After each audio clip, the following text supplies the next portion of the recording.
Assalamualaikum warahmatullahi wabarakatuh. Alhamdulillah, asyhadu an la ilaha illallah wa asyhadu anna Muhammadar Rasulullah. Allahumma salli ala Muhammad wa ala ali Muhammad. Alhamdulillah, kita bisa berjumpa kembali. Semoga Allah Subhanahu wa taala memberikan kesihatan kepada kita semua.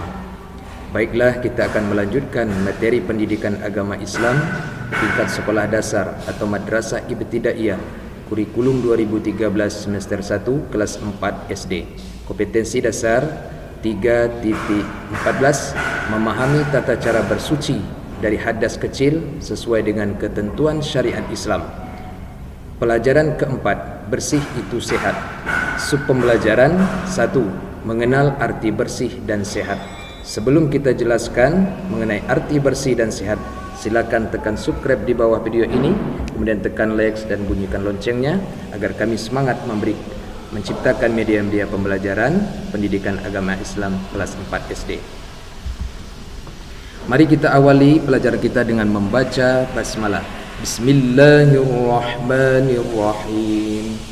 Dilanjutkan dengan membaca doa. Rabbi zidni ilma warzuqni fahma ya arhamar rahimin.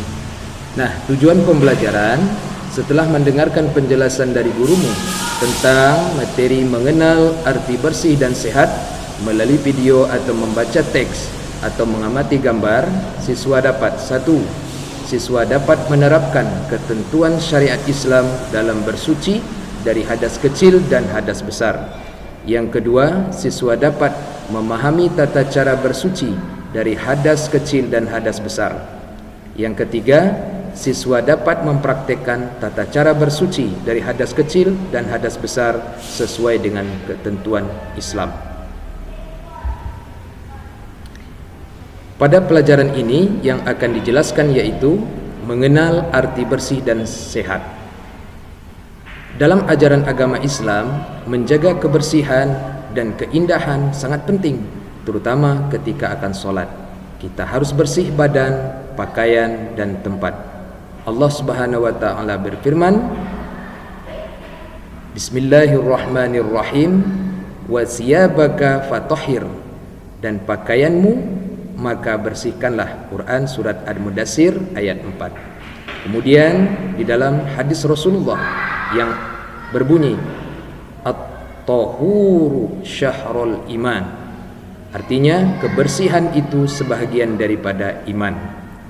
Kemudian ada lagi hadis yang berbunyi an-nazafatu minal iman, kebersihan itu sebahagian dari iman. Ini salah satu perintah agar kita menjaga kebersihan. Mengenal bersih atau suci. Bersih atau suci artinya bebas dari kotoran seperti badan. Cara membersihkannya, mandi 2 kali sehari seperti gambar. Kemudian pakaian, cara membersihkannya dicuci seperti digambar. Tempat, cara membersihkannya disapu seperti digambar. Nah, mudah-mudahan kamu juga bisa menjaga kebersihan dan kesucian badan, pakaian, dan tempat.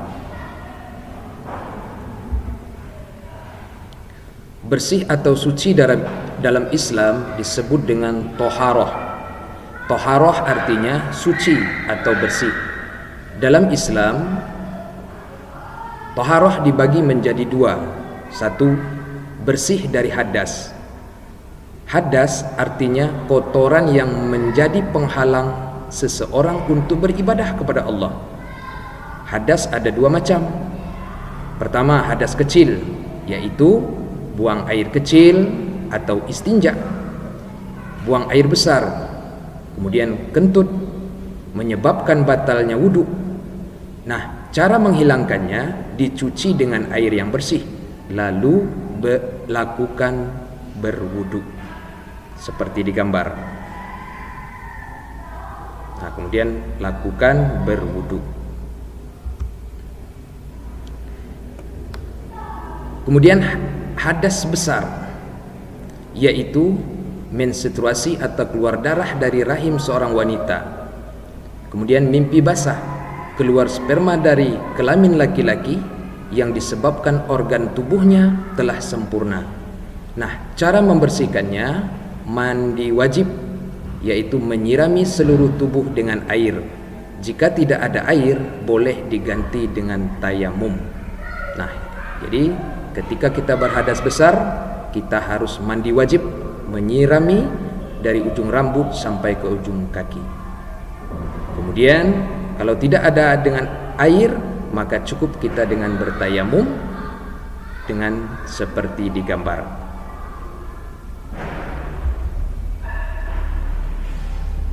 Yang kedua, bersih dari najis.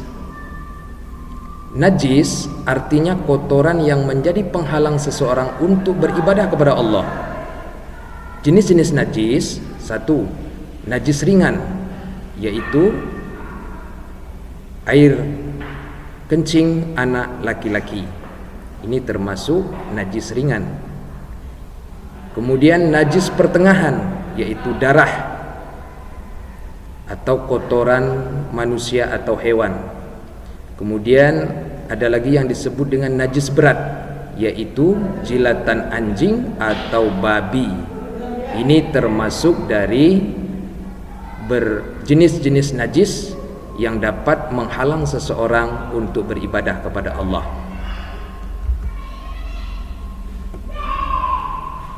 Najis ringan seperti yaitu air kencing anak kecil yang belum pernah makan selain air susu ibunya dan belum genap berusia 2 tahun.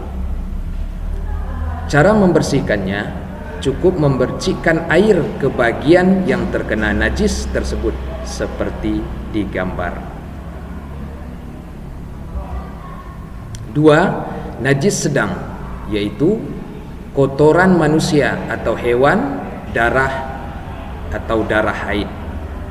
Cara membersihkannya, menghilangkan najisnya hingga tidak tersisa warna, bau dan rasanya.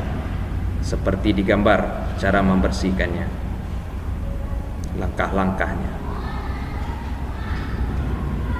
Yang ketiga, najis berat, yaitu terkena atau menyentuh babi, terkena air liur anjing, baik secara sengaja ataupun tidak sengaja. Nah, ini termasuk najis berat. Cara membersihkannya, mencucinya harus dengan 7 kali cucian, dan cucian yang pertama menggunakan tanah atau semacamnya seperti digambar. Jadi kita cuci dengan tanah, kemudian kita siram disiram pertama dengan tanah yang bercampur air, kemudian kita siram dengan air yang bersih sebanyak 6 kali. Jadi semuanya 7 kali dicuci, 1 kali dicampur dengan tanah. Alhamdulillahirabbil alamin. Inilah materi kita hari ini. Sebelum kita akhiri, yang belum subscribe silakan tekan subscribe di bawah video ini, tekan like dan bunyikan loncengnya agar kami semangat menciptakan media-media pembelajaran agama kelas 4 SD. Terima kasih, banyak maaf. Billahi taufiq wal hidayah. Wassalamualaikum warahmatullahi wabarakatuh.